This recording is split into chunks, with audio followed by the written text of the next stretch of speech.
This is Renelle, and welcome to Quality Hang with Rod Brooks and friends. And here he is now, your host, my main man, Rod Brooks. Thank you very much, Renelle. I am Rod Brooks, and I hate StreamYard.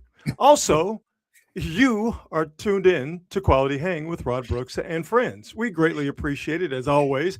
And as always, I am joined on this broadcasting adventure by my friend, your friend, my partner in crime, the co-host of Quality Hang. He is Marcus Houseborn. What up, dog? How you doing? Oh, nope. I'm just kidding, dude. I'm just kidding.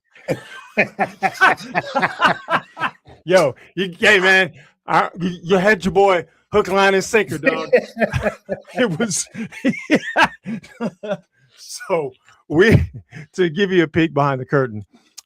We've been having issues with the for lack of a better way of putting it, the app we use to bring you Quality Hang.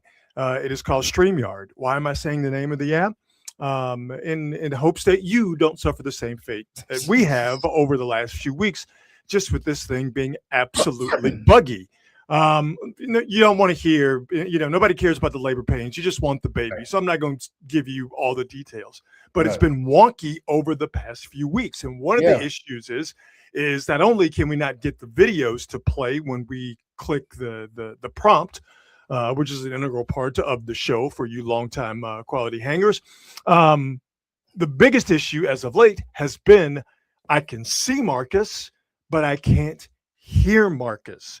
So then we got to jump through a couple of hoops to make that happen, and it becomes, again, a big pain in the ass. But like I said, nobody cares about the labor pains. You just want the baby. So to put what Marcus did hilariously in context for Marcus to start talking, but to pantomime, to mime, to not say anything, I was about to lose my shit. I was so tip of the cap, Marcus. Well done, my friend. You had your boy hook, line, and sinker.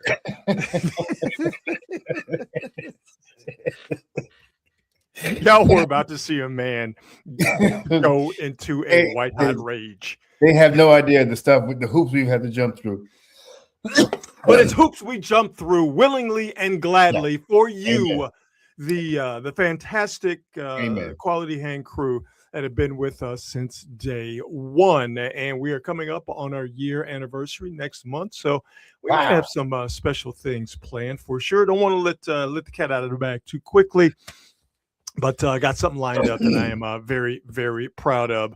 Before we get into the meat of the program, we do as we always do at the beginning of the show. We thank our presenting sponsor, our day one, if you will, the fine folks at Hop Monk Taverns. 3 locations to choose from: Sonoma, Sebastopol, and in Novato. And at all 3 locations, they all do the same great things: fantastic food from a wildly diverse menu, a craft beer selection that is absolutely out of this world. And one of the reasons I fell in love with Hop Monk, and I really wanted them to come on board, and so I could have the opportunity to tell you about them. It's a great place to see music and to just be entertained. They have musicians from all around the country stop by the Hop Monk locations as they tour the nation. But I love Hop Monk at all 3 locations because it's a place for local artists, local musicians to be seen by us here in the Bay Area. So see what they have coming up as far as live music, live entertainment is concerned. It's not just about music. They have open mic comedy night, country line dance night, Science Buzz Cafe. I know they have the Sebastopol location, all sorts of stuff, all sorts of diverse, eclectic stuff, just like the Hop Monk menu and just like the craft beer that they pour so deliciously. So check them out online at hopmonk.com. Definitely follow them on all the socials, but more to the point, why don't you stop by Hop Monk, one of their 3 locations in Sonoma, Sebastopol, or in Novato. You will not be disappointed.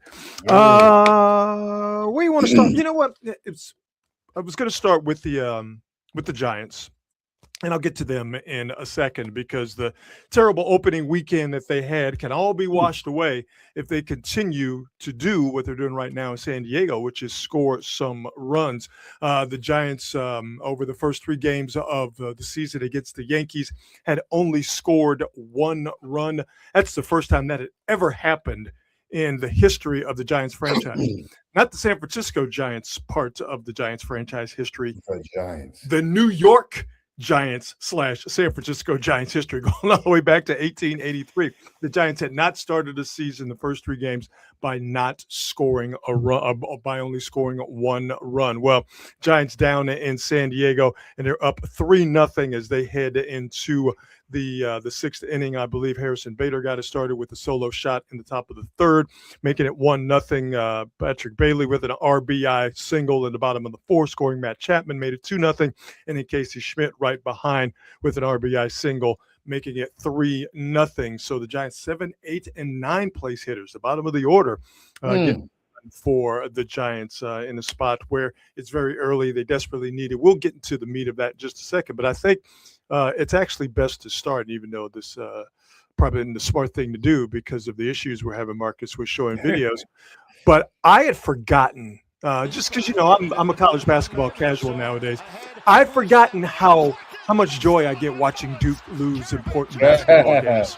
I completely forgot how much joy it fills me with to watch Duke lose an important game in the tournament.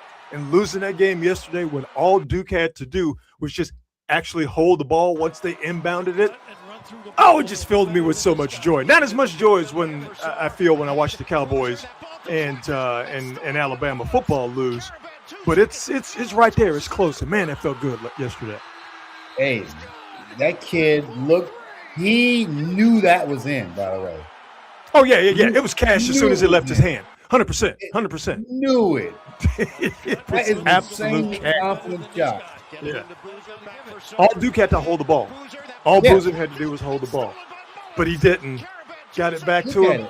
Splash. Easy money. He knew it. Oh, God. I could watch this over and over again on the loop. Fantastic. Especially after seeing Duke do that to other people so many times. Oh, yes. Yeah. So watching Duke go down in flames in an important game in the tournament, I'd forgotten how good that makes you feel. And you know what? Duke losing, and also the automated ball strike challenge system in Major League Baseball, this is what's going to heal the country, my man.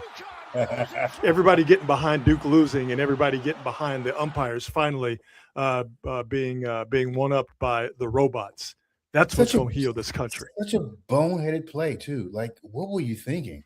I mean, hey, man, pressure busts pipes and creates diamonds. Yes. Are you going to be the diamond, or are you going to be the busted pipe? And all Duke had to do, all you had to do, you're up to hold the ball. And with 10 seconds left, it's not even going to be a backcourt violation. Just hold the ball. Just hold the ball. That's too cute. Look at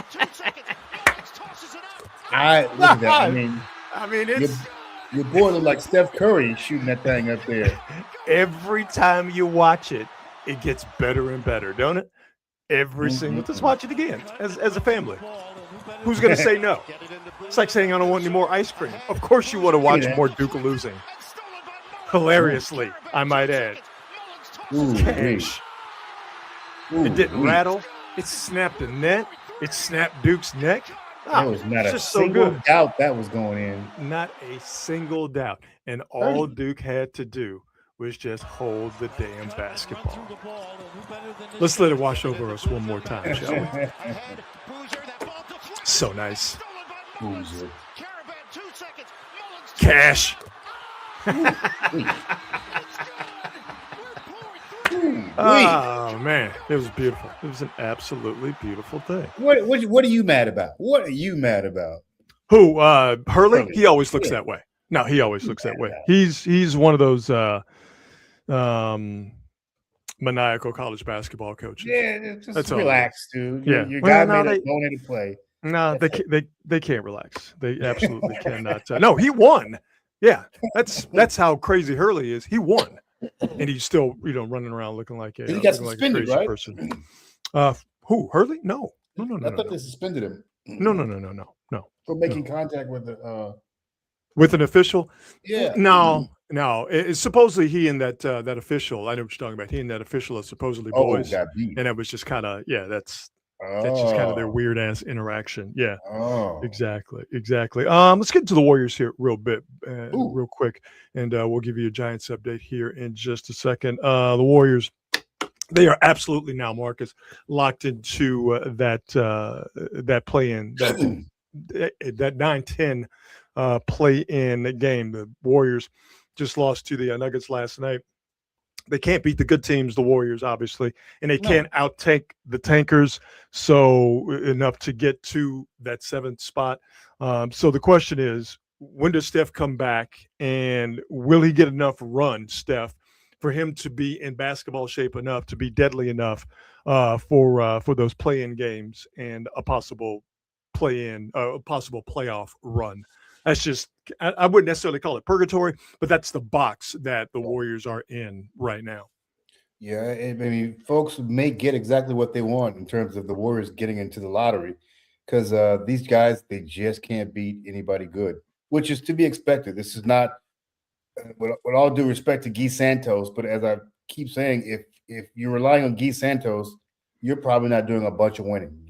Guy cannot be one of your primary scorers, your primary guys. Plus, he's kind of a turnover machine, I realize. Well, I mean, he's kind of how does that make him any different to Draymond and Steph when he gets a wild hair? And yeah, you can't. But if Steph is turning it over 6-7 times, at least he can. I know. But it comes back to one of the Warriors' main problems. The main problem, of course, is injury. But right after that, their main problem is they don't have a ball handler. And even when Steph is healthy, you don't necessarily want him handling the ball that much, because that brings a ton of attention to him. And again, he will get lazy and careless with the ball far too many times. So, I mean, that's just, the more Guy Santos has the ball in his hands, and it's been a great season for him, but the more he has the ball in his hands, it's less than optimal for them, because he will turn the ball over. But what choice do they have? That's right. Melton's not playing particularly great. Podziemski can turn the ball over with the best of them, and we know that Draymond will turn the ball over as well. So that's when the whole, I know this becomes a buzzword on Warrior Twitter.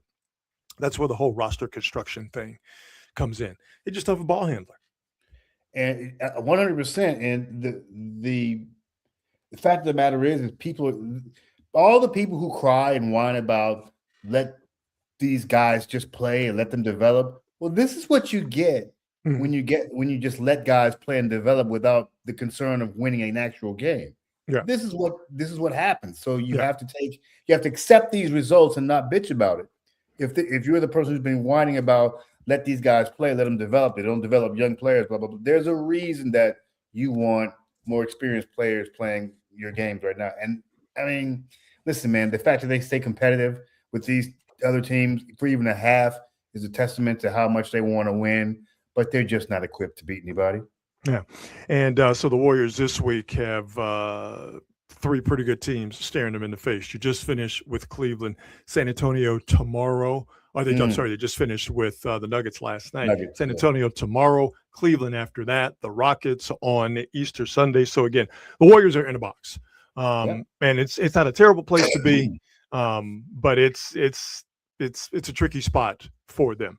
They're in that 9-10 playoff game, and we still don't have an update on Steph. The talk is that he's progressing, and you would think the next update will be they're never going to give you an absolute flat out, this is when he's going to come back. The Warriors have always been, and I don't mean this in a negative way, they've always been purposefully vague when it comes to a player's timeline coming back from injury.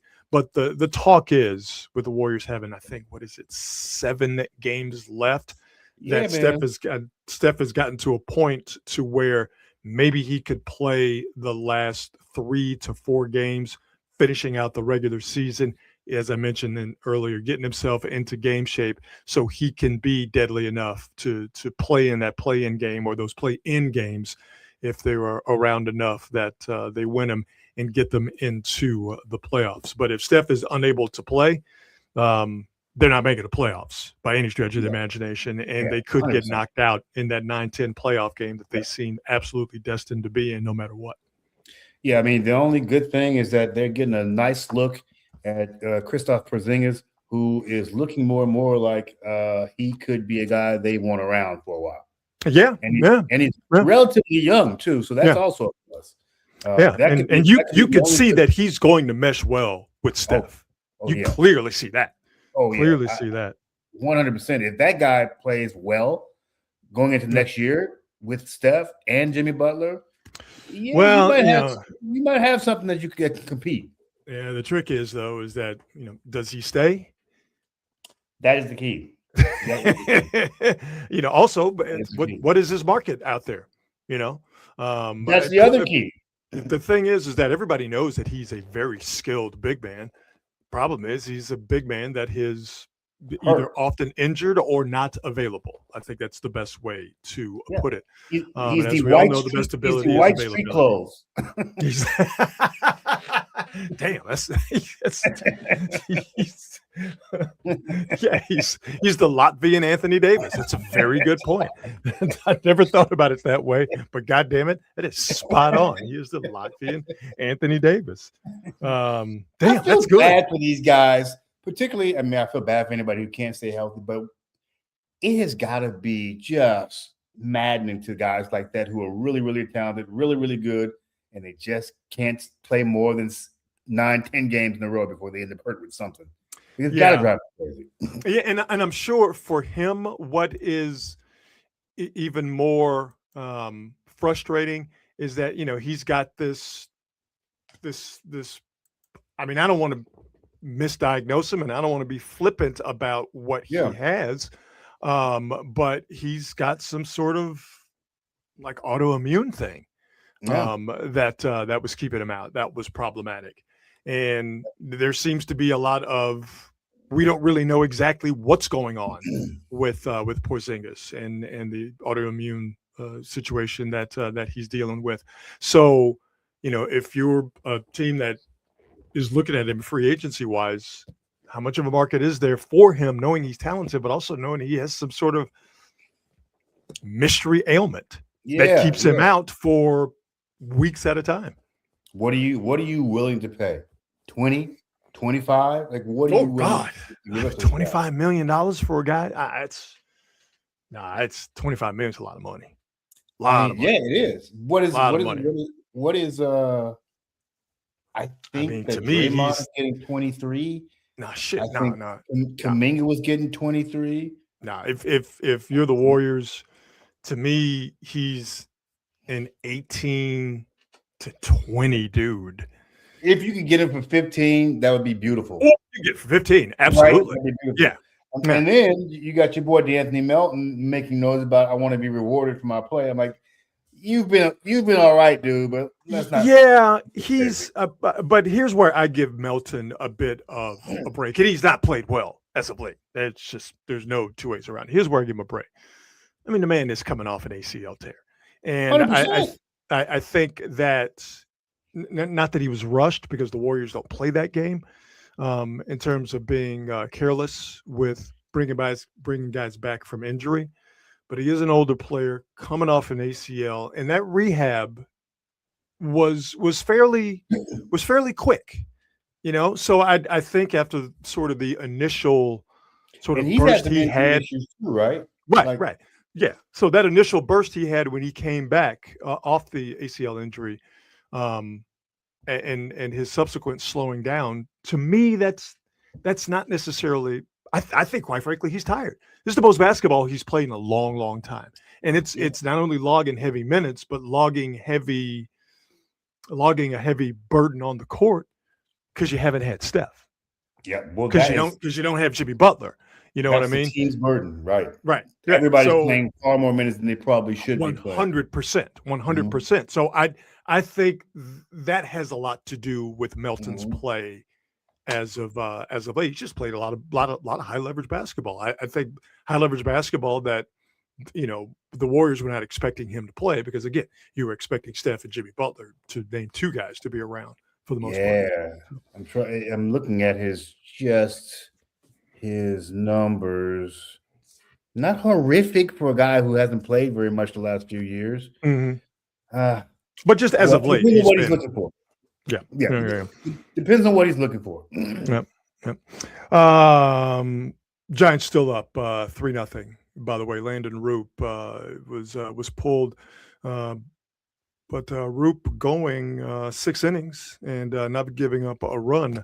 That is pretty good for the Giants, who are desperately trying to get established some pitching depth beyond their top 2 starters. But again, Giants, after only scoring 1 run in the opening 3 games of the season against the Yankees, and the Giants not looking good in the process prior to tonight. The Giants had a 143 average, 0 home runs.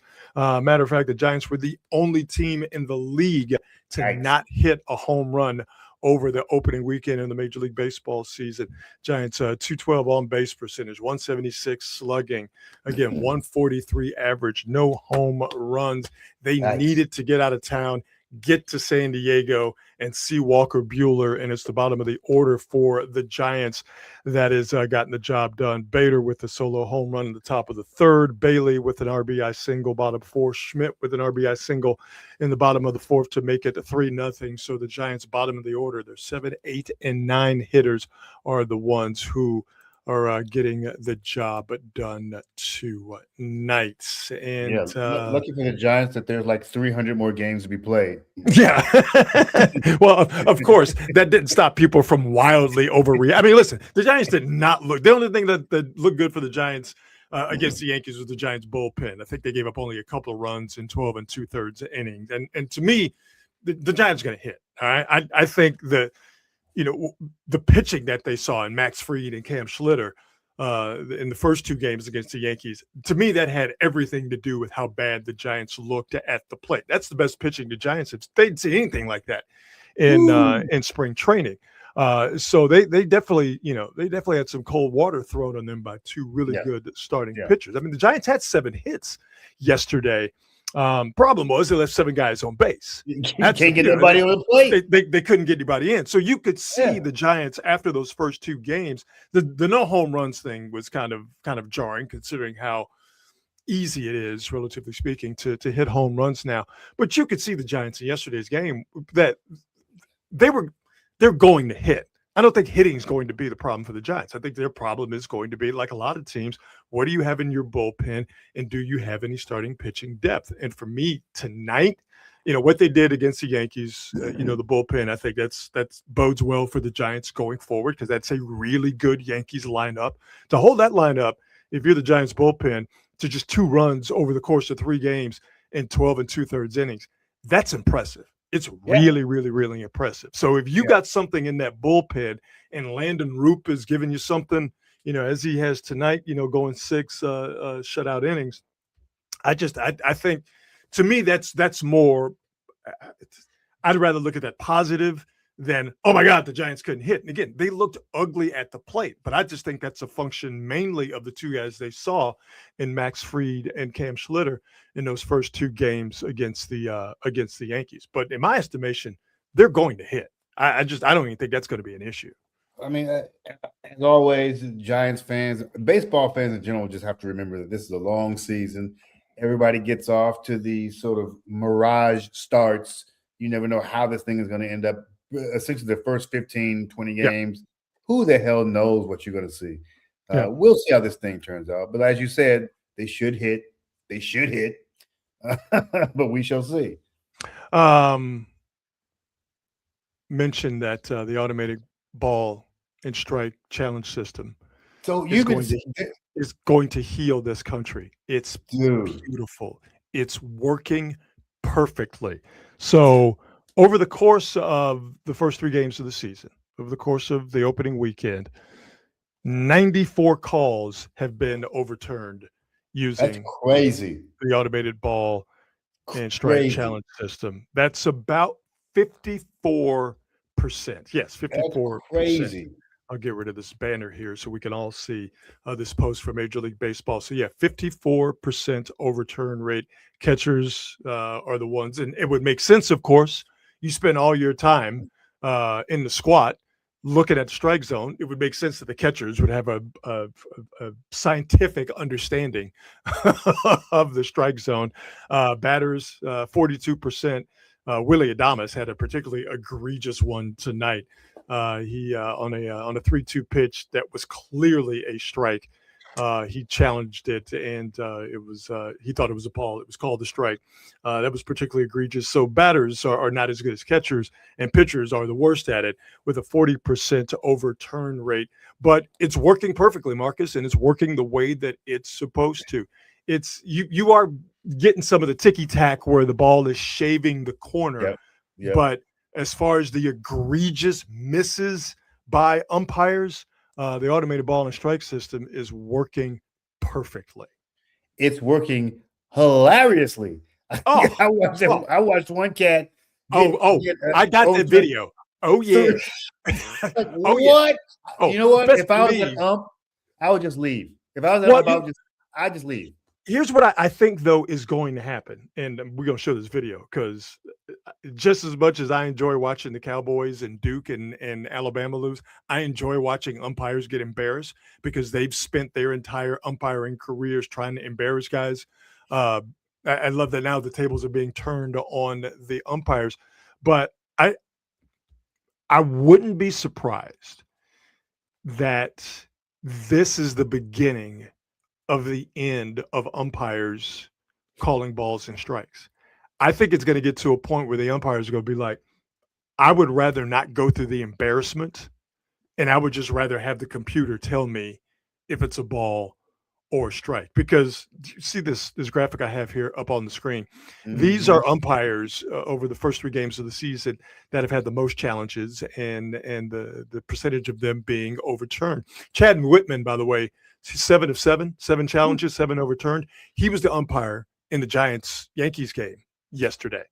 CB Buckner is one of the most hilariously inept umpires in Major League Baseball. He and Las Diaz and a couple others. CB Buckner had 8 challenges in the Red Sox game yesterday. 6 of them overturned. 2 of them happened in the absolute most hilarious fashion. We'll get that video up here in just a second because, of course, again, StreamYard is a pain in my ass. So here we go. Yes, here we go. Las Diaz. Okay. What do we got here? Red Sox and the Reds. 5-3, bottom 6, bases loaded, 2 on, and Eugenio Suarez at the plate. And hilarity ensues. Got him looking, challenge, immediate tap of the helmet. The Reds runners all hold. Batters challenging the pitch.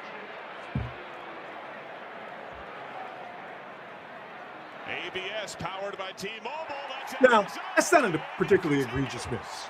All right? I think CB Buckner is an absolute moron. That's not an egregious miss. However, that's what the computer's for, is to fix a bad call, is to get the call right. I think it's the best way to put it. All right? Ooh, boy. So now, okay, 3-2. It was called strike 3, end of inning. Guy's still up. Now the 2-2. Called strike 3, tap the helmet again. He says it's off the play away. This is the one. Here we go. Look how far this misses. And the crowd goes wild. Oh, man. That's how it's supposed to work. They got it right. They got it right. I would just say, you know what? I'm out. I'm out. I think you are. I think you had guys last year, a couple of guys retire because they knew what was coming. And I think you will have umpires retire after this season because of what's happening. This will 100%, this will cull the herd, so to speak. You are going to have umpires who say, no, I don't want any parts of this whatsoever. And God, I hope CB Buckner is one of them. I'm like, listen, I'm not working the plate. I work anywhere else in the infield. I mean, boy, listen, I ain't working the plate. you're eventually going to have to work the plate. All right. You're going clockwise. So, when you're at first base, the umpire at first base, you know the next day. My back is hurting. I got a knee injury. My eyes hurting. Something. You ain't embarrassing my ass out there. No. Well, like I said, I don't think it's going to happen here within the next few years, but I wouldn't be surprised if eventually umpires just say, we'll just be back there for fair or foul, safer out. We'll be back there for, administrative purposes, but just have the computer tell us whether it's a ball or a strike. Yeah. I really do think that's going to be the eventual reality of this. I love it too. I absolutely love it. I love it. Absolutely love it. I love that it's embarrassing. Yeah. I hate to say it, but I do enjoy that so much. It's hilarious. And then dude has to act like he's not bothered by it at all. Oh no. CB Buckner was the second one. You could tell he was hot that he had to announce to the crowd that that call was being challenged. Yeah. It was called strike 3. Watch. End of inning. He is hot. Now the 2-2. You could just tell body language wise. You could tell the disgust. Look at him. He just drops his hands like, oh man. It's the best. It's the absolute best. I love it. He is hot. He is hot. Now you're just looking to strike you out. Don't stink at your job, buddy.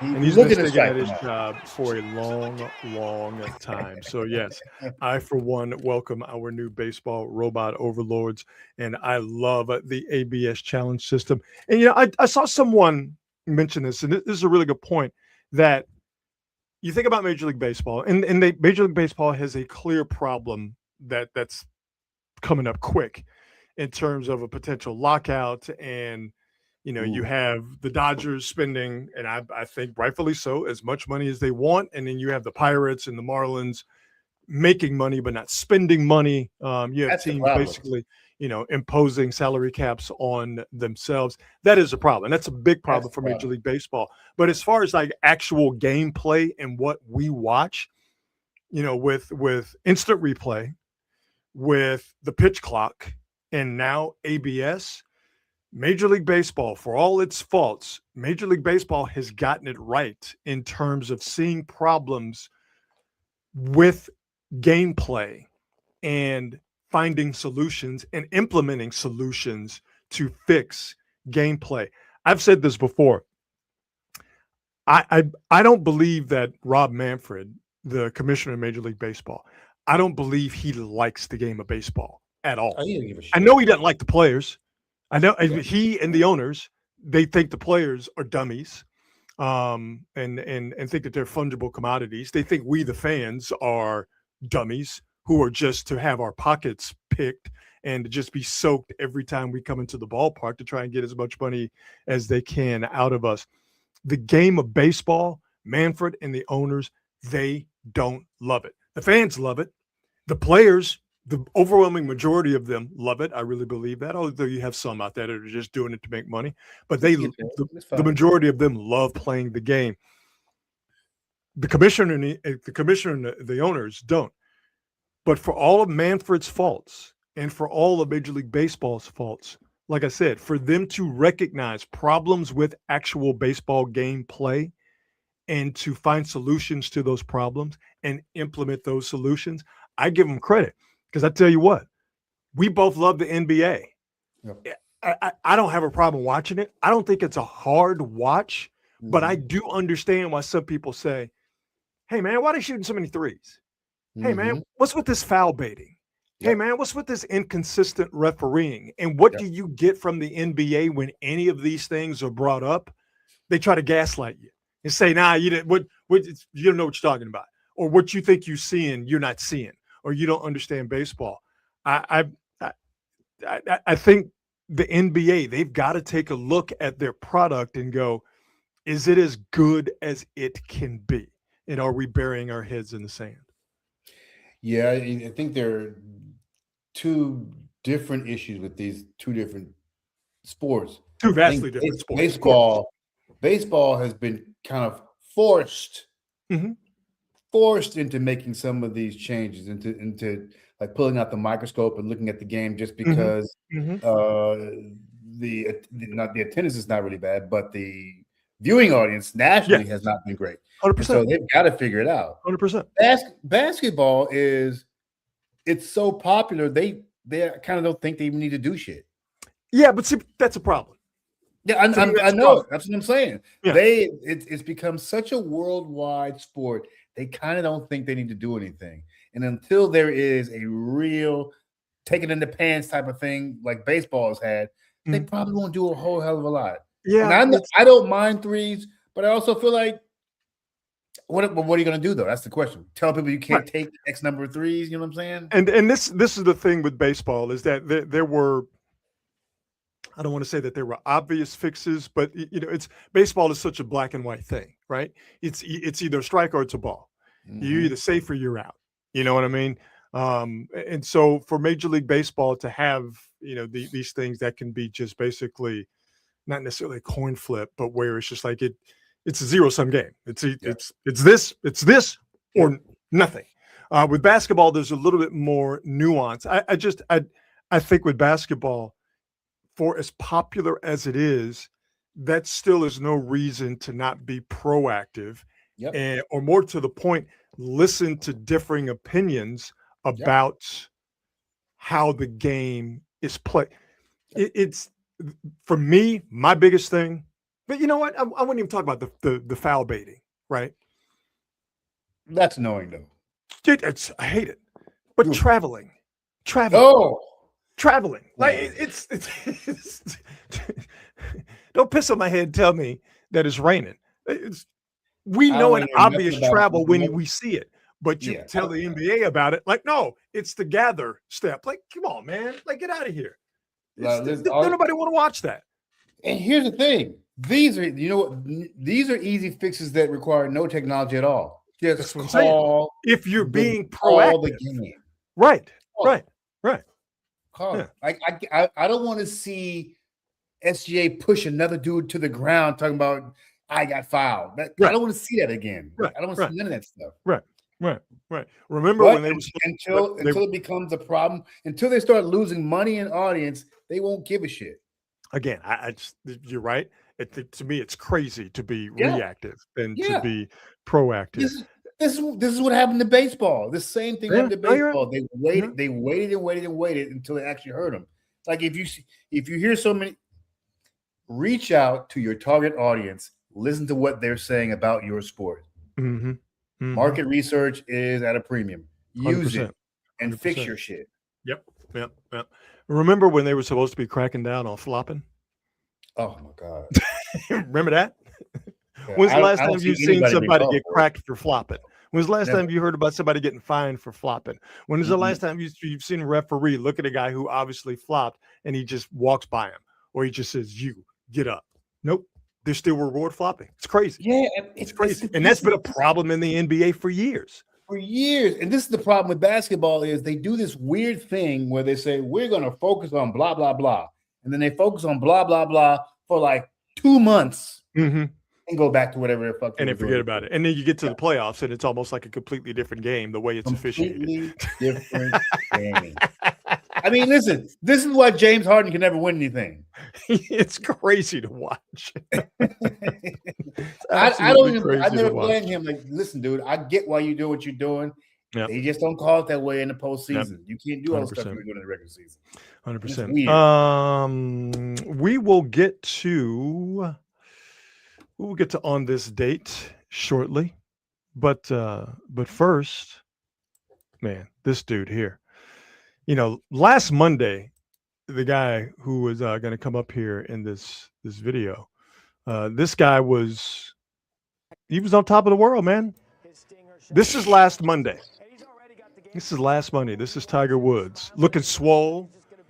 got some swagger to him.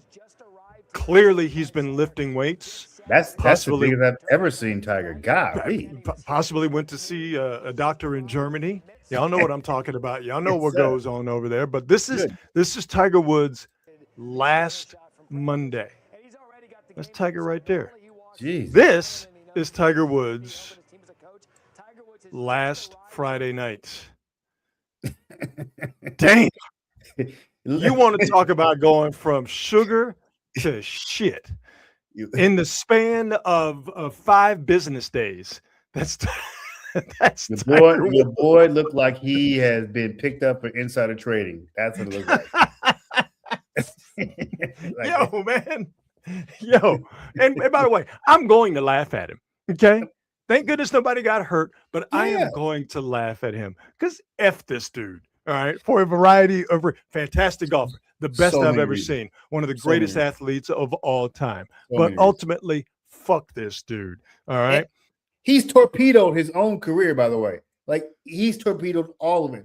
He could have been, and many think he already is, but he could have been statistically the greatest golfer in the history of the game. He torpedoed his own career. The injuries, all that stuff, the controversies. I'm not mad at you for going out there tagging a bunch of waitresses. Just okay. Ain't none of my business. Ain't none of my business. But, brother, stay from behind the wheels of cars. Simply, but more to the point, get yourself some people. Get yourself some folks who could talk to some sense into you. Get yourself some homeboys. Do something. Because to go from, man, look at me, I'm swole, I'm type, like, he was on his way to possibly playing the Masters this year. To go from this guy right here last Monday this time, to go from this to this in the span of 5 business days. Golly, Bernie Madoff on 12. Life be coming at you fast when you're making the wrong decision. Jesus. Golly. There's so many things about Tiger. Like, first of all, we got just cut the hair off, bro. Just let it go. Yeah, man. Yeah, going home, dog. Going home. It's okay. He actually looked better without the hair, to be completely honest. That is. Fred, does it not gall you to see some of these rich people, and this is the part that's important, these rich people not get themselves drivers? I mean, it's dangerous. It's arrogant. And to me, it's pretty easy to diagnose why. He's a control freak of the highest order. And he don't want to be driven around. He wants to do it himself. And listen, you can, that's fine. It ain't nothing wrong with being a control freak. Well, ain't nothing wrong with being a control freak. It's not dangerous to be a control freak and want to drive yourself all the time. What's dangerous is being a control freak, want to drive yourself all the time, and being hopped up on prescription pills. All right. I'd forgotten about this until I read it a little while ago, getting ready for the show. Remember when he got arrested in 2017 for the DUI? Yep. And it's the same situation as last week. All right. Blue 0.0 on the breathalyzer because he doesn't drink. He's just hopped up on pills. He had 5 different prescriptions in his system in 2017. I'm pretty sure he's got the same or more. And I laugh at him because ultimately, fuck him. But clearly he's a guy with a problem. And you think about all the surgeries he's had, all the knee surgeries, the back surgeries, when he, when he got into the crash in 2021, that probably had something to do, that almost ended his life, or at least almost ended his ability to walk under his own power. The surgeries he had to have for his legs after that crash. So he's been, clearly he's physically, even though he looked good in that video I just played from last Monday night, physically, he's just an absolute wreck, and he's hooked on prescription pain pills. And that just on a human level, of course, that's sad. Brother got to stop working out and got to start getting himself some help so he could kick them pills. Yeah, and more to the point, keep your ass from the driver's seat. Okay? Yeah. Stop. because he gonna end up killing somebody. Damn near killed himself in 2021. Mm-hmm. All right. And if you kill yourself, that's fine. Not wishing it on him, but you kill yourself, that's fine. Yeah. Is when you doing all this shit and you hurting other people possibly. And thank God he hasn't done that yet. Yeah, but it's inevitable. Unfortunately. I just hope it doesn't come to that. Somebody's gonna, Tiger's an interesting guy because he has always struck me as so many of these kids that are child prodigies miss out on their childhoods. They get treated differently. Yep. They miss those teenage years. And he's always struck me as not just the guy who missed out on his childhood and being driven by his dad, for better or worse, and by himself as well. But it just seems to me that he didn't get to have as much fun as he would have liked to have had as a teenager, as a 20-something, because he was busy becoming a billionaire. You don't know how to act in the real world. Well, and he, like I said, he ain't got no people around him. None. He ain't got no homies that he grew up with. He don't have any. He ain't got no cousins, no play cousins. That he grew up with. You don't have nobody who really like him. That I really believe that there's nobody who really likes him for him. And listen, let's keep it a buck. When he was, Tiger, and he was winning basically every tournament he entered into and winning all those majors. 2000 to 2000, from 98 to 2007, he was hanging out with Michael Jordan and Charles Barkley. Right. There's nothing good that's going to come from a socially awkward 20 kid in his mid-20s hanging out with two great basketball players, but two debaucherous lushes like Michael Jordan and Charles Barkley. It cannot be overlooked. It cannot be overlooked because you're supposed to be hanging out with the homies you was kicking it with in college. And you're supposed to be hanging out with the people that you grew up with, that came from your hood, even though of course Tiger Woods didn't come from a hood. He wasn't hanging out with them because he didn't have any of those people. He was hanging out with Michael Jordan and Charles Barkley. While that sounds like a really fun time, on a surface level, that's a bad thing for somebody who does not know how to talk to women. You hit the nail on the head, baby. And you hanging out with Charles and Jordan. By the way, Derek Jeter. I forgot about Derek Jeter too. Like these dudes are also one of the things that Tiger Woods has never been. Cool.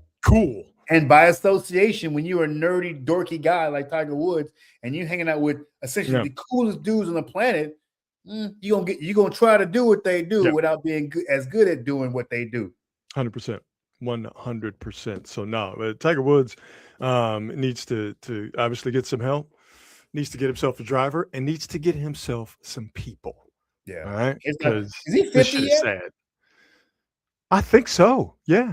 He's got to be at least close. I think he might be right on 50 because this just sort of popped into my head. He was going to try and play an event on the Senior PGA Tour. Oh. And if I am remembering correctly, you have to be 50 years old. Yeah, he's 50. He was born in 75. So he's right. He's right. He'll be 51 in December. You have to be 50 years old to play on the senior, or they now call it the Champions Tour, I think. So he's 50 years old. You still out there, hopped up on pills, driving like an asshole at 11 o'clock in the morning in a residential neighborhood in Florida. Come on, dog. You're better than that, man.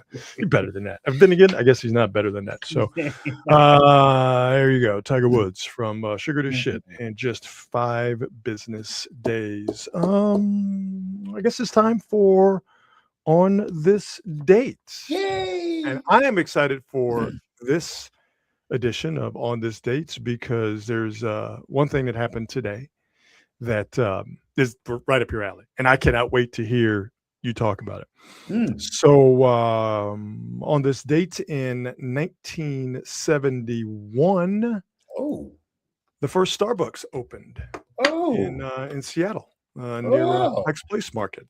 I've been there before. It's a Starbucks, nothing crazy about it, but first Starbucks opened up on this date in 1971 in Seattle. Dude, the thing that galls me most about stuff like this is it's just a coffee shop.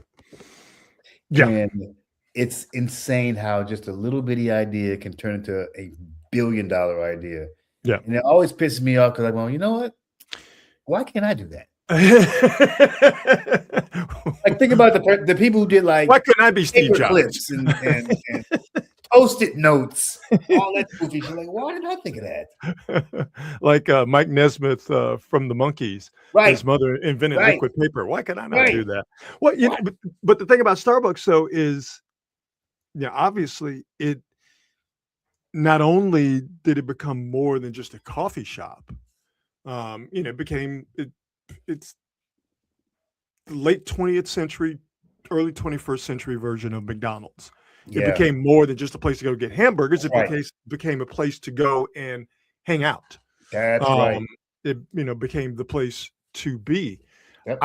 What trips me out about Starbucks is how it changed America's coffee consumption. Yeah. Like, coffee used to just be drinking in the old people. Yeah. Drink it in the morning. Yep. Now everybody drinks coffee. Now I'm exaggerating a bit because not everybody drinks coffee. Yeah. But everybody drinks coffee. Yeah. It's what I remember drinking coffee for the first time when I was a kid, like tasting my grandparents' coffee. It was the worst tasting thing ever. Gross. Right? You couldn't put enough sugar and milk in it. Still to this day, I drink coffee like a child. It's just nothing but sugar and milk. Oh, amen. I put 25 packets in it before I even. Oh, yeah, 100%. But it tasted terrible, and I was always told, don't drink coffee, it'll stunt your growth. So clearly I did not drink coffee. You ain't drink no coffee, right? Never, right? But kids didn't drink coffee. Mm-mm. Now kids drink coffee. And we can have a debate as to whether that's right, Healthy. whether that's healthy, whether that's something that should be happening, not just in this country, but on the planet Earth. But just from a standpoint of, it's crazy how Starbucks changed this country and possibly the world's consumption of coffee. That's wild. Dude, I mean, you think about these brands become billion-dollar brands because one way or another, they kind of reach a cross section of the culture and become lifestyle brands. Yeah. And it doesn't matter if you're rich or poor or in between. Everybody goes to Starbucks. Once you reach that's cross sectionality and you penetrate the culture that way, you'll never have to worry again. It's a very, very difficult thing to do. Yeah. But we see what happened when the McDonald's of the world, Starbucks, etc., Coca-Cola. Yep. Everybody has to become a part of the global zeitgeist. Like, it's an amazing thing to watch happen in real time. It's crazy to see that happen. It all started just, there's a little bitty hole in the wall, near Pikes Place Market in Seattle. First Starbucks opened on this date in 1971. On this date in 1981, old Ronnie Reagan took a hot one in the chest from John Hinckley Jr. Ronald Reagan was shot on this day back in 1981 by a guy who wanted to impress Jodie Foster. Hey man, I'm not. Just to be clear, I'm not laughing because the old man got shot. I'm laughing because I can't ever see that without thinking of Eddie Murphy in the Saturday Night Live sketch when Buckwheat was assassinated.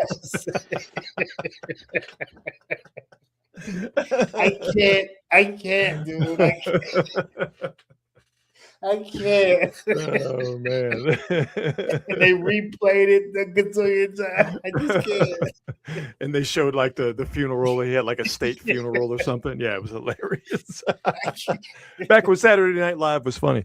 So Ronald Reagan was shot on this date in 1981. All because John Hinckley Jr. wanted to impress Jodie Foster, who, as we found out later, she was. He had no chance. He had no chance. Yeah, there was nothing that John Hinckley Jr. clearly shooting the president was not going to get it done.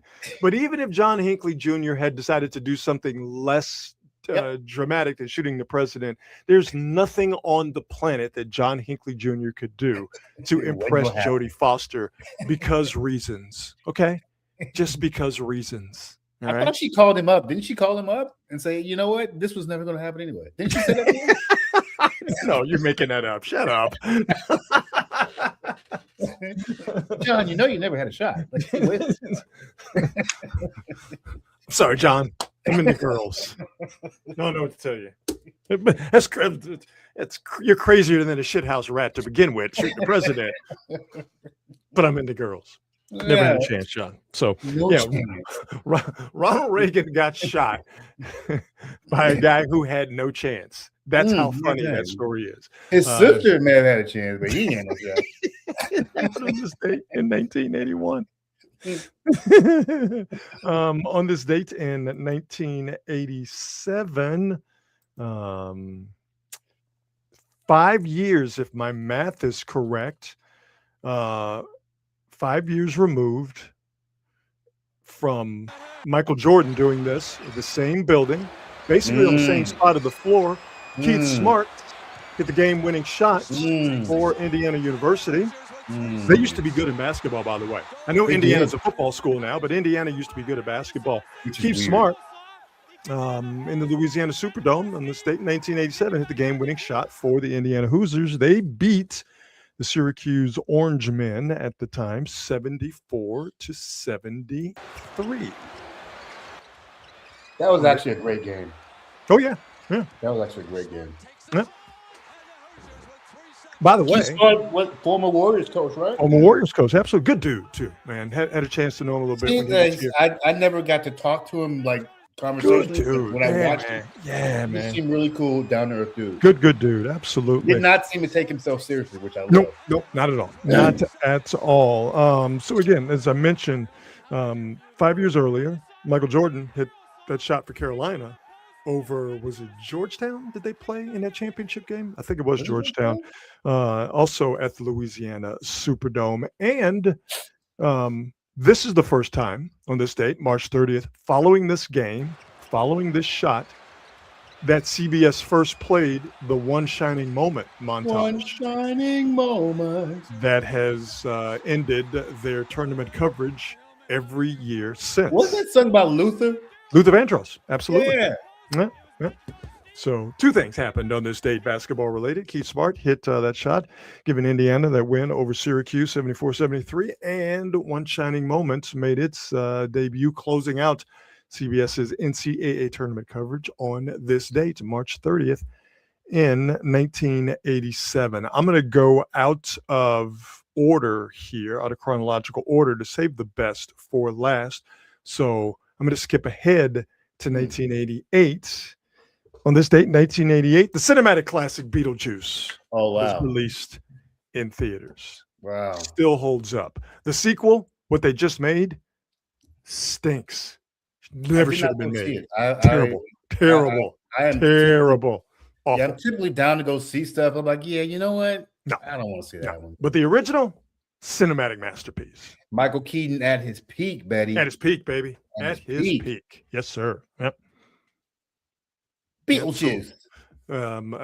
I when this comes up in the movie, when he says, "I'll eat anything you want me to eat. I'll swallow anything you want me to swallow. Come on down.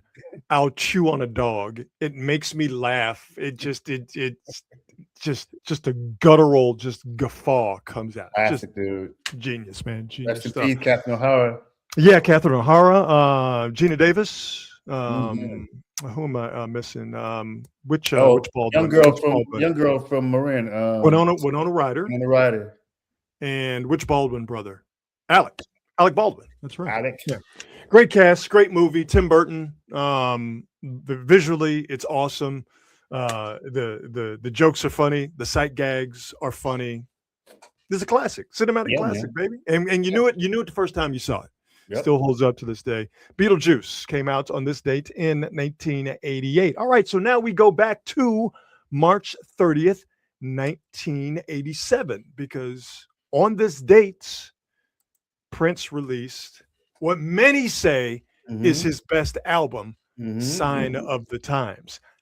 I'm not that big of a Prince fan, but it's my favorite Prince album. So I ask you, Prince fanatic and expert, Yeah. Marcus Osborne. Yeah. Is this Prince's best album? Yeah, start to finish. This is the one. This is that That's one, good. which surprisingly came out of nowhere. Because the Revolution, he had just fired all those people. So we were like, all right, well, what is this thing gonna sound like now? This is gonna suck. This dude dropped this, and it was a double album. Yep. So we were like, oh, this is fantastic. I remember playing the hell out of that album. Sign of the Times. If I Was Your Girlfriend, You Got the Look. Man, really good song. I Could Never Take the Place of Your Man. Oh, oh it's so good. and you know, the thing about Prince that I really appreciated, he didn't, but I did. I appreciated the fact that that Warner Brothers was really hard on him in terms of having him self-edit, because he was just putting a bunch of shit out. Yep. And he would get into big fights with the company about, I want to put out. He put out one album, they want to release another album 5 months later, like just constantly putting out music. And they're like, no, dude, you're gonna give us this one album. We're going to pump it out, and then you can go to the next one. So that's why the 80s, he had an album every year. But then once he got out of that contract, he couldn't stop making albums. Yep. Oversaturated himself. Is on this album. Yeah, but to me, like I said, it's my favorite Prince album. And I think it's all killer, no filler. I think it's the best one. Yeah, it's Purple Rain. You can't ever go wrong with Purple Rain. 1999. What you gonna say bad about 1999? You'd be dumb. 1999. That's my second favorite Prince album. So yeah, I'm all about it.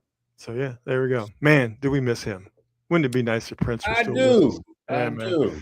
On this date, March 30th, 1987, Prince gave us the classic Sign O' the Times. So there you go. On this date, first Starbucks opened in 1971. Ronald Reagan was shot in 1981. Keith Smart hit the game-winning shot. Indiana beating Syracuse 74-73. Sign of the Times released in 87 also, and Beetlejuice released on this date, March 30th in 1988. Real quick Giants update before we get to the best thing I've seen today. Giants are one strike away from winning their first game of the season. Ryan Walker on the mound. Padres do have a runner in scoring position, and I didn't necessarily jinx them. But Merrill just hit a 2-run bomb off of Walker to make it 3-2 in the bottom of the ninth. So the Giants still have a chance to win this game. And I tell you what, boy, that RBI single by Casey Schmidt, the ninth place hitter for the Giants tonight in the bottom of the fourth, that run might come in real big and real handy, as the Giants did all of their scoring again with the bottom of the order, 7, 8, 9, and the scoring coming in the third and fourth innings with Harrison Bader solo home run in the top of the fourth. Patrick Bailey, RBI single in the bottom of the fourth, making it 2-0. And as I mentioned, Casey Schmidt with an RBI single following Bailey's RBI single in the bottom of the fourth to make it 3-0. And that extra run might prove big for the Giants. Again, Jackson Merrill just hit a 2-run, and it was a bomb for sure off of the Giants' best reliever, Ryan Walker. So he's still got some work to do, but it is now stress time as Tony Vitello, the Giants manager, is still looking to get his first win as the skipper of the San Francisco Giants. All right, here we go. The best thing that I have seen today, always in the show with something I found while scouring the internets, and it's the best thing that I've seen today. And I show it to you in hopes that it's will become the best thing that you will have seen today. Mentioned this earlier in the show. Still no update, no true time frame on when Steph Curry is going to come back. Conventional wisdom says that he's going to get about 3 or 4 games under his belt as he's progressing from having knee soreness issues, for lack of a better way of putting it.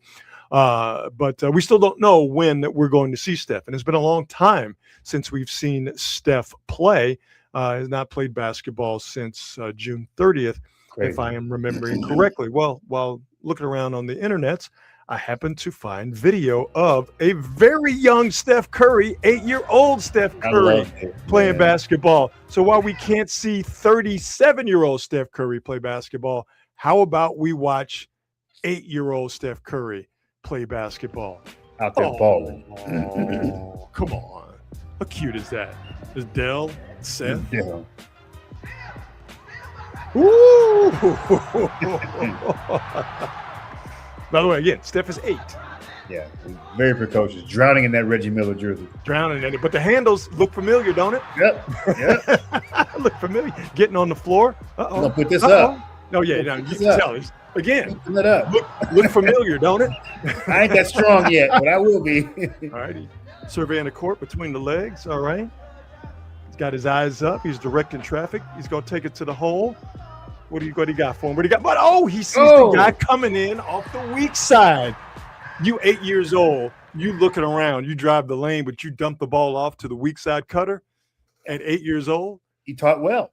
I mean, maybe, just maybe, he knew a little something about basketball. Well. So 8-year-old Steph Curry out there giving them buckets and dropping dimes. We can't see 37-year-old Steph play. We haven't seen him in a while. Who knows when we will. I give you 8-year-old Steph Curry playing. Maybe that makes you feel a little bit better. That is the best thing I've seen today. So there you go. That's awesome. Yeah, that is awesome. It does look familiar though, doesn't it? Yeah. Like, it's crazy how you just like. That's the same guy. That's the same guy. Just gotta get his legs up under him. That is pretty cool. That is pretty cool. By the way, Ryan Walker did close it out. Tony Vitello gets his first win as manager of the San Francisco Giants. The Giants accomplished quite a few things today. Got a home run. Giants were before Harrison Bader's bomb in the top of the third. The Giants were the only team in Major League Baseball without a home run. They fixed that. The Giants were for the first time in franchise history had only scored one run over the course of 3 games. Well, the Giants handled that business, scoring 3 tonight, and Tony Vitello gets his first win. So I'm pretty sure he's going to be very emotional about that. So all is good, Giants fans. They're not going to lose 162 games. Woo, we got that out the way. 1 in a row, baby. It's a streak. 1 in a row. Antonio's asking if that's the album with Housequake. And Antonio, yes, that is the album with Housequake. Yes, that is the album with Housequake. Absolutely. Sign of the times. And that is our time. It is time for us to go. But before we do that, again, we thank our presenting sponsor, the fine folks at Hop Monk Taverns. 3 locations to choose from: Sonoma, Sebastopol, and in Novato. Check them out online at hopmonk.com to see what they have coming up as far as live entertainment and artists at all 3 venues, but definitely follow them on all the socials, and you cannot go wrong by stopping by one of the Hop Monk locations, again, in Sonoma, Sebastopol, or in Novato. All right, Marcus, my man, we did it. We got through. I could be heard. Videos played. It happened. It was touch and go there for a while at the beginning, but we persevered. We put in a hard day's work on it. We'll see you folks again on Thursday, and have yourselves a fantastic evening. Have yourselves a fantastic rest of your week. And as always, be good and be good at it. We'll see you. Bye.